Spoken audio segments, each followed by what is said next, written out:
Principio número uno, las crisis existen.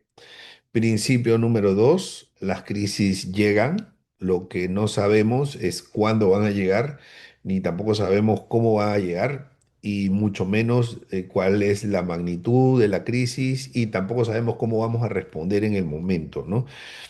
Em, Porque muchas veces no nos cuesta reconocer la crisis. Entonces, frente a todas esas circunstancias, lo que toca es seguir aprendiendo de manera continua y estudiando los casos para poder estar mejor preparados ante una eventual situación. Muy bien, entonces, vamos a resumir este caso, pero también vamos a hablar un poco de lo que es una gestión de crisis y cuáles son las etapas que usualmente se dan en una gestión de crisis. Para poner las cosas en contexto, en la aviación civil hay casi un duopolio, ¿no? En la participación de mercado de la aviación civil comercial, tenemos dos grandes fabricantes de aviones.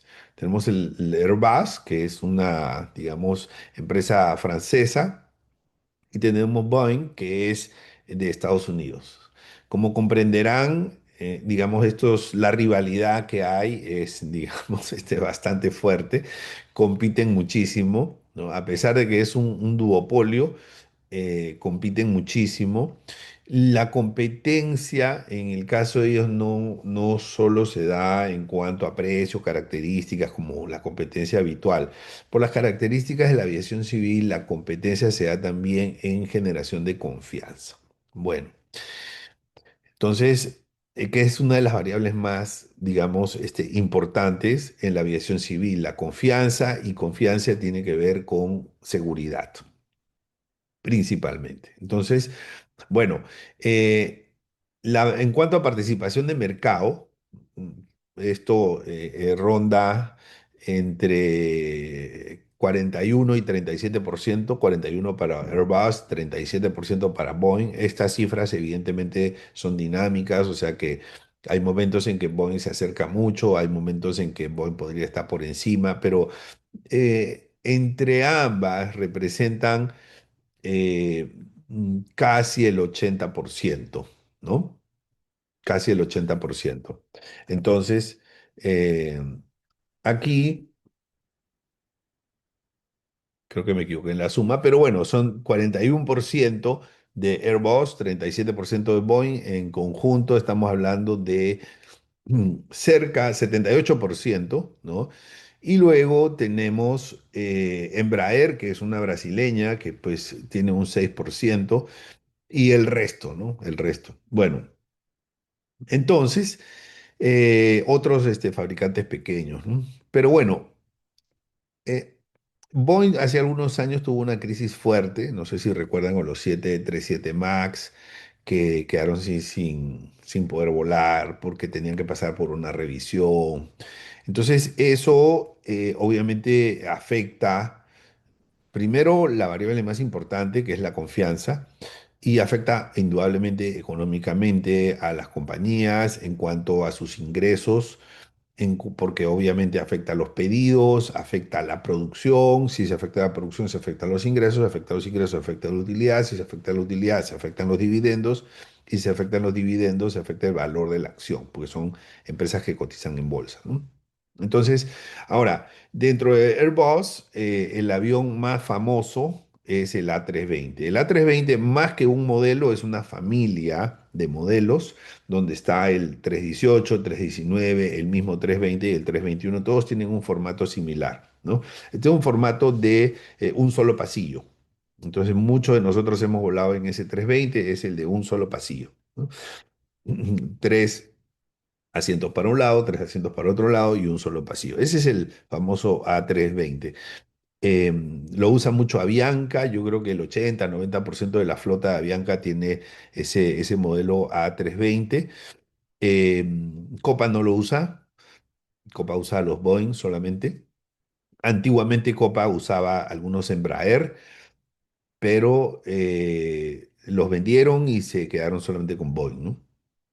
Entonces, claro, evidentemente las compañías lo que buscan es tener un solo modelo, un solo fabricante, un solo proveedor para hacer, digamos, sinergias entre el mantenimiento, la especialización de los técnicos, en fin, una serie de elementos, ¿no? Que ahí toman importancia. Bueno, entonces luego de esto vamos a hablar un poquito de la crisis. Una crisis normalmente tiene varias etapas. La primera etapa es la etapa de la normalidad, que aquí la voy a graficar, la voy a graficar en este, o la voy a señalar, ¿no? En este gráfico. Esta es la etapa de la normalidad. Aquí ustedes pueden ver la normalidad. En este gráfico tenemos dos variables. En el eje vertical tenemos la desconfianza, ¿ok? No vamos a decir que la desconfianza es cero porque siempre va a haber algún temor o alguna incertidumbre o algún elemento que puede generar alta, media o baja desconfianza aún del consumidor. ¿Ok? Bien, entonces, y vamos a ver en el eje horizontal la variable tiempo. Entonces, tenemos que normal, digamos, esta primera etapa, voy a poner uno con números romanos, ¿ok? Esta primera etapa es una etapa de la normalidad, una etapa en la que estamos todos normales, y luego aquí hay una chispa, ¿no? Esta es una chispa, o sea, a diferencia de el dibujito que viene después, que este es un incendio, esta es una llama, ¿no? Este es un incendio, vamos a ponerlo así, incendio, ¿no? Eh, hay una chispa de algún acontecimiento que empieza o puede comenzar a generar desconfianza. Entonces, esa chispa es algún suceso, algo que ocurre en la organización y que si evoluciona puede implicar una mayor desconfianza de la marca, la empresa, los productos o los servicios. Entonces, ¿qué pasa? Que normalmente esa chispa no se identifica como el inicio de una crisis. Sí es el inicio de una crisis, pero no siempre se identifica de esa manera. Entonces, ocurre una chispa, ocurre un acontecimiento, a veces la empresa ni se da cuenta, no se entera que ha sucedido algo que puede desencadenar una crisis y entonces empieza a crecer la desconfianza. Como ustedes pueden ver, en este punto uno, recién estamos elevando la desconfianza respecto de la etapa, digamos, de normalidad ligeramente. Es muy leve, digamos, el inicio de la desconfianza. Generalmente hay una insatisfacción o hay un malestar o una queja o una reclamación, algo está pasando que ya nos puede ir dando señales. Posteriormente, posteriormente, lo que sigue por aquí ya es cada vez más desconfianza. ¿Por qué? Porque la situación ocurrida se sigue, digamos, deteriorando porque no se ha accionado adecuadamente, porque la empresa no ha reconocido la crisis o simplemente porque hay lo que se llama una eh, viralización, ¿no? de el suceso ocurrido y cada vez más gente se entera y la desconfianza hace que, digamos, la crisis siga aumentando. Esa es una etapa 2. Ya el nivel de desconfianza ya no es ligeramente superior al que se tenía en la etapa de normalidad. El nivel de desconfianza ya es mayor, es grande, es significativo respecto de la etapa de normalidad. Hasta que llega un momento en que ya ocurre un incendio. Es decir, evoluciona tanto esa desconfianza por razones diversas, por razones intrínsecas, porque el escándalo es muy grande o porque no se supo manejar la crisis o porque se tomaron medidas equivocadas para la gestión de crisis. Por las razones que sea, hay una explosión, ¿ok? Digamos, y esa explosión hace que ya no sea solo una chispita, sino que sea llama y llamas a veces por todos lados, ¿no? Entonces eso hace de que ya en este número 3 entremos en una etapa en donde la desconfianza es sustancialmente mayor, cada vez más creciente y crece a una mayor velocidad. Evidentemente cambia de pendiente aquí, ¿por qué? O disminuye de pendiente, ¿por qué? Porque ya creció tanta la desconfianza que ya no puede crecer mucho más, digamos, ya no puede crecer tan geométricamente o tan exponencialmente porque ya ha crecido mucho. Entonces la etapa de mayor crecimiento de la desconfianza es esta etapa. ¿Ok? Bien, entonces, entre la desconfianza y la chispa, antes de que ocurra la chispa, yo le llamo etapa de normalidad. Cuando ocurre la chispa, y esto es digamos, para decirlo en el lenguaje de los que nos encanta hablar sobre gestión de riesgos, es un riesgo materializado. ¿Ok? Un riesgo materializado de cualquier tipo. O sea, puede tener diversa, digamos, naturaleza, origen. Y entonces ocurre la chispa y ya no podemos estar en etapa de normalidad. O sea, no podemos decir que estamos como si nada hubiera pasado, ¿no? Porque si no, no sería chispita. Esa chispa nos lleva a una crisis incipiente, una crisis leve, una crisis relativamente manejable, relativamente fácil de manejar. Y si no la sabemos manejar, o si por razones de la característica de la crisis evoluciona demasiado rápido y nos gana en la capacidad de acción, podemos llegar a algo que se denomina una crisis severa. ¿Ok? Una crisis severa. Entonces, esas son como las tres etapas. Y la conclusión es que hay un momento aquí, hay un momento en que yo tengo que identificar la crisis. O sea, si esto es hipotético y esto es teórico, entonces cuando ocurra esa chispita, en algún momento yo tengo que poder identificar la crisis, ¿no? O la empresa, la entidad, quien sea, tiene que poder identificar la crisis. Hay un principio claro, que si no se identifica la crisis, no se puede gestionar. Tú no puedes iniciar una gestión si no una gestión de crisis si no has identificado la crisis. Y entonces hay un punto clave que es la identificación de la crisis. Después viene la actuación, la respuesta. Esa actuación y respuesta tiene que ser rápida también. Entonces, identificación, recomendaciones, identificación temprana. O sea, si yo identifico la crisis en el momento uno, primero va a costar muy poco dinero, va a ser mucho más fácil manejable, manejar la crisis, ¿no? Va a ser más manejable esta situación.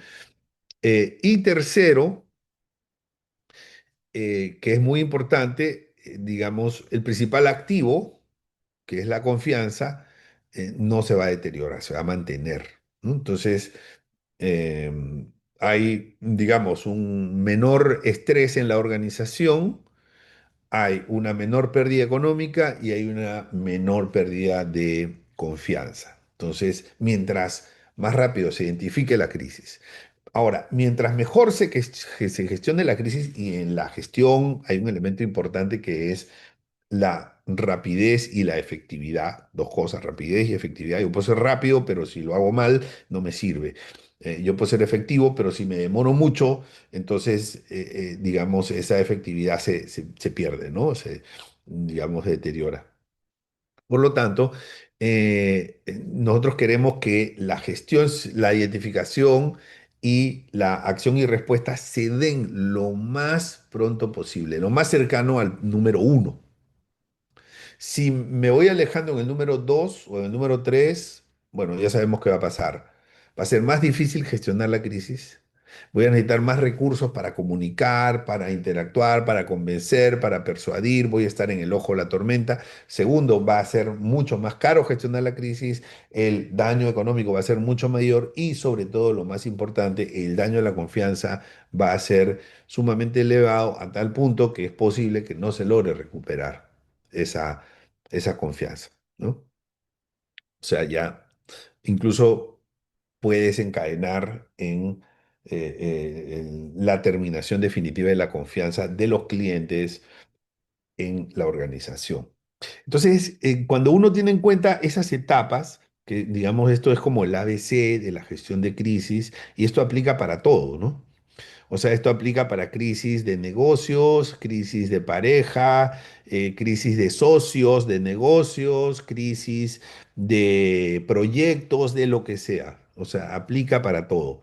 Entonces, identificación temprana, eh, rapidez en la acción, efectividad y rapidez en la acción, ¿ok? Y luego, evidentemente, monitoreo, aprendizaje, que es lo que viene después. Eso es, digamos, lo que se recomienda.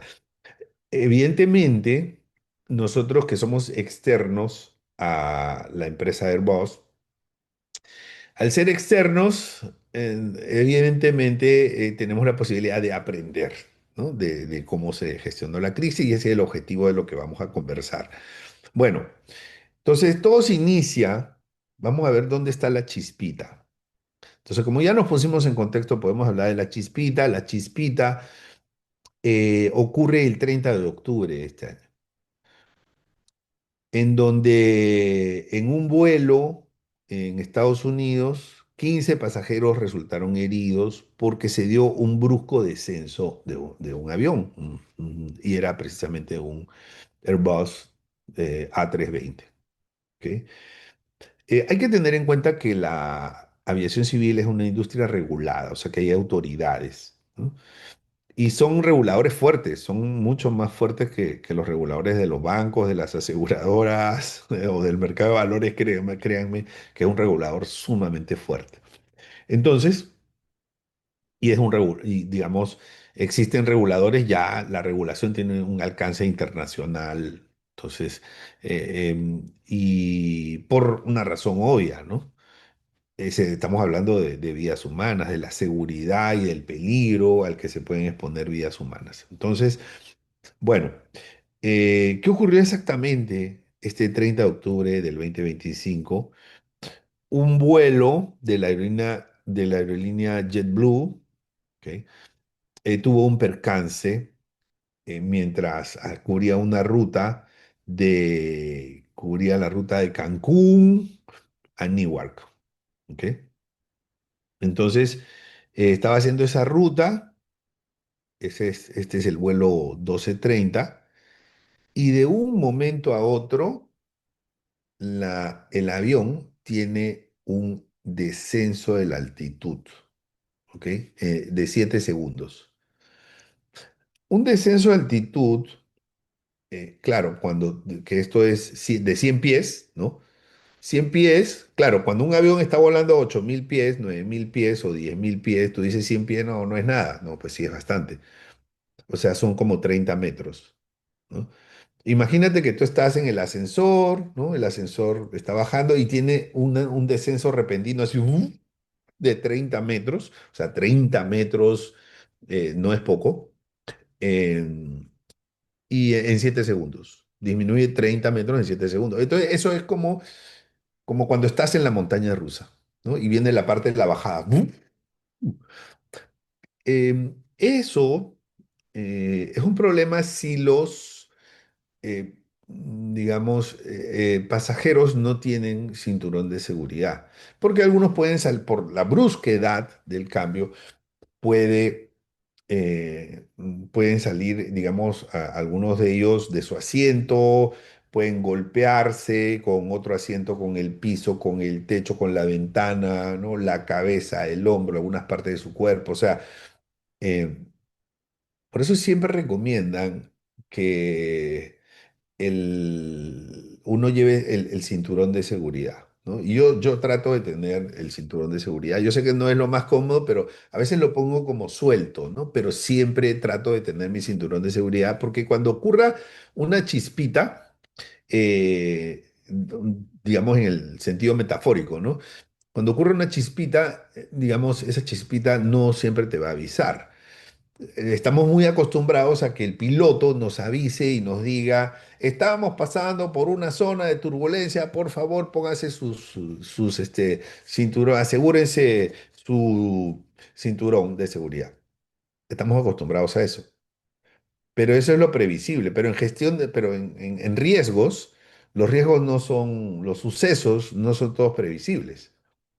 Entonces, ese mensaje del piloto nos acostumbra a qué?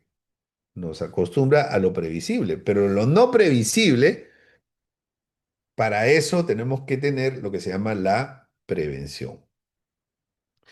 Y si algo nos queda de esta conversación es recordar la importancia de tener el cinturón de seguridad, aun cuando no estamos en zona de turbulencia. Yo sé que no es lo más cómodo, que a veces uno quiere estar, pero es gestión de riesgos. Entonces, por lo menos lo que yo hago es que sí, yo me trato de quedarme con el cinturón, pero suelto, ¿no? Para no estar tan incómodo. Bueno. Entonces, cuando esto pasa, eh, los pilotos automáticamente o rápidamente toman el control. ¿Por qué te digo toman el control? Porque normalmente cuando tú estás a 9000 metros en el aire, eh, mm, a esa altura se usa mucho el piloto automático, ¿no? A esa altura. Entonces, ¿qué significa? Digamos, el piloto automático. Es como cuando te subes a un carro autónomo, ¿no? Que no sé si ya se han subido un taxi autónomo, y entonces si te va llevando, te va llevando el auto. ¿Tú dependes de qué? Dependes de un software. Dependes de un software. Entonces, en el piloto automático, a esa altura, el Airbus está dependiendo de un software. Y en ese momento, los pilotos están confiando en el software. Pero cuando hay ese descenso, entonces, normalmente los manuales y las políticas de seguridad de la aviación civil dicen el piloto tiene que tomar el control, porque si el software puede estar fallando, entonces tenemos que pasar a un control manual. Entonces, lo que pasó aquí, por lo que yo he leído, es que los pilotos tomaron el control. Y en primer lugar, y en segundo lugar, lo que decidieron al ver una situación inexplicable para ellos en ese momento, una situación extraña que podía escalar, que podía generar otro tipo de situaciones, solicitaron digamos, en ese camino que ya estaba en Estados Unidos, solicitaron a los controladores un aterrizaje de emergencia y los autorizaron a aterrizar en Tampa. Entonces, esa fue, digamos, la medida de respuesta. Evidentemente, algunos pasajeros quedaron lesionados, recibieron atención médica, no fueron lesiones graves, solo una persona creo que tuvo digamos, eh, un golpe fuerte en la cabeza, pero las demás, entiendo yo que tuvieron, digamos, lesiones que eran muy leves, ¿no? Entonces se logró el aterrizaje, lo que vemos en las películas, llegan con los camiones de bomberos, primeros auxilios, los paramédicos y bueno. Y en ese momento, el regulador, la autoridad, lo que hace es, bueno, los aterrizajes de emergencia siempre tienen una explicación, ¿no? Entonces, algo sucedió aquí. Entonces, vamos a investigar. Ahora, para poner las cosas en contexto, esto ocurre en Estados Unidos, ¿no? Y siempre la mirada es al avión, ¿no? También a los pilotos, pero en este caso en particular es al avión porque, digamos, hubo una falla que era inesperada y que no tuvo que ver con algún tipo de error humano o algo así. Entonces, aparentemente, digamos, el software controlador le falló. Entonces, y el regulador, para poner las cosas en contexto, ¿no? Y por eso comenzaba con las participaciones de mercado. Esta es una industria muy competida de dos rivales que se odian más que el Barcelona y el Real Madrid, que son Airbus y Boeing. Uno está en Francia, ¿no? Y su zona de influencia es el mundo, pero muy fuerte en Europa, y el otro es Estados Unidos, y su zona de influencia es Estados Unidos, Latinoamérica también, y algo de Europa, porque son mundiales, pero digamos, digamos que no se quieren para nada, metafóricamente hablando, ¿no? Bueno, y bueno, ¿ahí qué pasa? Que ¿dónde se da este incidente? Se da en Estados Unidos. O sea, el fabricante francés, que es competidor extremo del fabricante de Estados Unidos, aparentemente, digamos, denota una falla en sus aviones en el terreno, en la sede de su competidor, ¿no? En el territorio del competidor. Entonces, no es lo mismo que un avión francés falle en Francia a que un avión francés falle en Estados Unidos, ¿no? O sea, es como ponerse en el ojo de la tormenta, ¿no? No es lo mismo pasar una vergüenza en tu casa que pasar una vergüenza en la casa de tu suegra, ¿no? Es no es lo mismo, ¿ok? Entonces, aquí se inicia la investigación, pongamos fecha 30 de octubre y a finales de noviembre se encuentran los resultados de la investigación y se encuentra que lo que sucedió fue que efectivamente el software había tenido algunas fallas, pero lo más importante es entender por qué el software falló, ¿no? Y todo eso hizo que se hiciera una investigación muy profunda y se llegó a la conclusión que ese software tenía vulnerabilidades frente a lo que son las tormentas solares. O sea, las tormentas solares son, digamos, unos excesos de calor, por decirlo de alguna manera, ¿no? Que el sol se pone muy eufórico y empieza a entusiasmarse y genera unas radiaciones. Y esas radiaciones que se dan lejísimos, lejísimos, por allá, por donde está el sol, ¿no? Llegan hasta la Tierra y afectan o afectaron al software. O sea, esa fue la conclusión. Entonces, al identificar que había una vulnerabilidad del software frente, digamos, a estas tormentas solares, lo que había que hacer era corregir esa vulnerabilidad. Por eso, lo más importante es identificar la causa raíz, ¿no? Para poder tener una respuesta a la gestión de crisis que sea rápida y efectiva. ¿Ok? ¿Qué hizo Airbus? Bueno, en ese caso, Airbus dijo, bueno, obviamente la nave había sido retirada, ¿no? de vuelos para inspección y en ese momento, ya como a finales de noviembre, Airbus dice, de hecho fue el viernes pasado.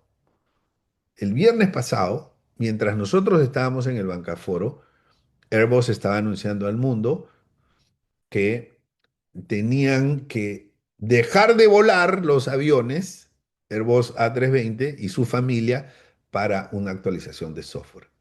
El A320 es el más vendido del mundo. De hecho, se afectaron todos los vuelos que estaban programados con los A320, incluyendo el avión del Papa. O sea, el avión del Papa es un A320. Y el Papa no pudo volar, tuvo que viajar un técnico a actualizar el software para que el avión pueda volar. Entonces, para que ustedes tengan una idea de todo el impacto que esto tuvo, afortunadamente la actualización del software es algo relativamente sencillo, o sea, no sencillo, pero que no toma mucho tiempo, no toma días, toma horas probablemente, ¿no? Entonces, y se pudo avanzar rápido y luego ya estamos casi a una semana de aquel suceso. Yo creo que ya casi el 100% de los aviones, o por lo menos más del 90% ya tiene el software actualizado.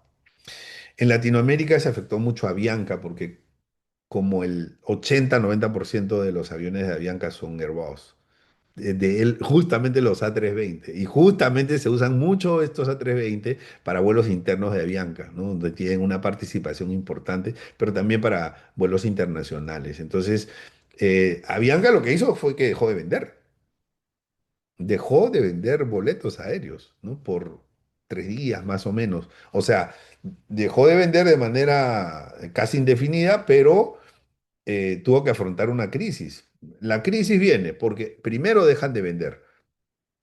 Segundo, los vuelos que estaban programados hay que reprogramarlos. Y yo escuché de pasajeros que los estaban reprogramando, no a Bianca, pero otra aerolínea los estaba reprogramando para febrero, ¿no? O sea, una persona que tenía que viajar, que vivía en España, que tenía que viajar a Latinoamérica por las fiestas navideñas, le reprogramaron para febrero. O sea entonces, y le dijeron, no, y si no, pues te podemos dar un bono para que, un vale, un voucher para que tú compres otro boleto en un plazo de X días siguientes al vuelo que no se dio, ¿no? Entonces, realmente es una crisis grave y que genera un efecto dominó, porque si un avión deja de volar, deja de llegar, si deja de llegar, deja de salir, y entonces genera todo un efecto dominó, digamos, y un desequilibrio en la industria que afortunadamente no duró mucho. A mí me parece que la crisis de los Boeing 737 fue mucho mayor. Porque ahí no se llegó tan rápido a la conclusión de qué era lo que estaba pasando y había mucho misterio. Entonces, mientras más incertidumbre hay y menos contundencia hay en el resultado forense, eh, entonces, digamos, más revisiones y más, digamos, checks necesita el diagnóstico, ¿no? Muy bien. Entonces, esto es lo que les decía, ¿no? La radiación, digamos, afectó al software y el software es el que controla toda la estabilidad del avión, el equilibrio del avión, ¿no? Básicamente timón, alerones. Ahí se identificó que había partes del software que habían sido dañados, ¿no? La palabra que han usado los pilotos con los bueno, que yo he escuchado es corrompidos, ¿no? Datos corrompidos, sistemas corrompidos, bueno. Entonces, y estos fueron afectados por, como les decía, por la radiación solar principalmente. Bueno, entonces había que corregir, actualizar el software. No es algo, digamos, que genere mucho drama, pero sí paralizó toda esta secuela o toda esta, digamos, toda la planificación de vuelos que tenían las aerolíneas con esta aeronave. Pero cuando empieza esto, miren cómo son las cosas, ¿no? O sea, a los 2 días de haber identificado que el software tenía una vulnerabilidad por radiación solar, Airbus encuentra otro problema, ¿no? El problema que encuentra es que hay problemas con los paneles de fuselaje, ¿no? Los paneles de fuselaje. Estos paneles de fuselaje son, digamos, vamos a decirlo, las paredes del, del avión. Y por lo que yo he investigado, lo que se ha encontrado es que algunas paredes de algunos Airbus no llegaron con las especificaciones técnicas exactas. O sea, porque, digamos, los ingenieros aeronáuticos hacen pues un requerimiento a los fabricantes, a los proveedores. Necesito una lámina con tal grosor, tal dimensión, tal composición metálica. O sea, hay toda una especificación y esas especificaciones no llegaron, digamos, con la exactitud del requerimiento, ¿no? Eso lo identificó, lo comunicó y obviamente fue un agravante de la crisis. Esto había un agravante de la crisis porque ellos em, lo que tienen que hacer ahora es revisar, aquí no todos los aviones Airbus, sino solamente algunos, que probablemente, probablemente entre 100 y 200 aviones, ¿no? En el mundo, en donde, y otros que estaban en proceso de, digamos, de construcción tienen que ser revisados. Eso hizo de que Airbus tuviera que anunciar que esto estaba pasando, que tenía que hacer una revisión y que modifique su proyección, ¿no? de producción de naves. La producción la tenía la estimación la tenía en 820 naves anuales y la redujeron a 790. ¿Qué significa eso? Bueno, claro, si indudablemente les va a tomar más tiempo hacer la revisión, va a tener más tiempo para producir, porque la producción tiene una etapa adicional. Entonces le toma más tiempo la producción. Si la producción toma más tiempo, en un año pueden hacer menos aviones. Si hacen menos aviones, son menos ingresos, menos utilidad, menos dividendos, menos rentabilidad de la acción o menos precio de la acción. Entonces las acciones bajaron, como 10% bajaron de precio. Yo vi en las noticias que sí, que la acción ha bajado 10%. Bueno, no es tan dramático si tú consideras que Airbus venía ya con una creciente, digamos, eh, evolución muy positiva del precio, muy positiva del precio. ¿Ok? Bueno, aquí podemos ver, ¿no? O sea, evidentemente por aquí hay unos bajoncitos, pero si tú ves la evolución del precio, hace un año, este es el último año, hace un año estaba por los 154 y actualmente está en 198 euros la acción. Entonces hay un crecimiento, o sea, en un año un crecimiento de 154 a 198 es casi 33% de crecimiento anual, a pesar de los altibajos, ¿no? Entonces el altibajo se da aquí, fíjate, cuando empieza noviembre, ya los analistas estaban considerando esta posible falla porque la aeronave entra a revisión y no se sabe cómo va a terminar. Entonces, aquí va a pasar algo, dicen los analistas, y entonces la acción empieza a caer incluso los primeros días de noviembre, antes de que ellos anuncien, a finales de noviembre, eh, anunciaron a finales de noviembre que iban a, digamos, paralizar los aviones para revisión. Entonces, evidentemente, la acción pues tuvo una caída importante, más cuando se avisó de que había esta falla en el fuselaje. Luego ha tenido un rebote, que normalmente siempre hay un rebote. Está en etapa de rebote actualmente. Pero digamos, este 10% no es tan dramático considerando que a pesar de esa caída de 10%, la acción en el último año ha crecido más de 30%, ¿no? Muy bien. Entonces, sin embargo, no hay que verlo contra el precio de hace un año, hay que ver que esto tiene un costo. Si no hubiese existido esta crisis, la acción probablemente estaría en 220 y la rentabilidad hubiese sido probablemente 50% en un año. O sea, hay que ver eso. O sea, sí le ha generado un costo a, a los accionistas, al negocio, indudablemente. Pero bueno.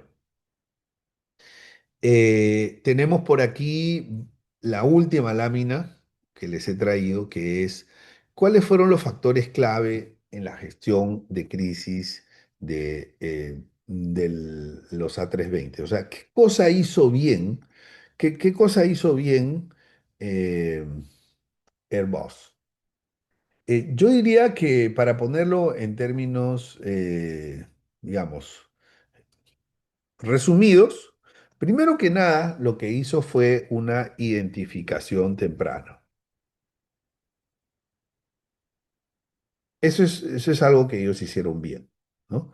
Es decir, claro, lo que pasa es que la crisis, hasta cierto punto podemos decir que se ha normalizado, pero hay algo que no estamos viendo. ¿Qué hubiese sucedido si ellos no manejaban bien la crisis, ¿no?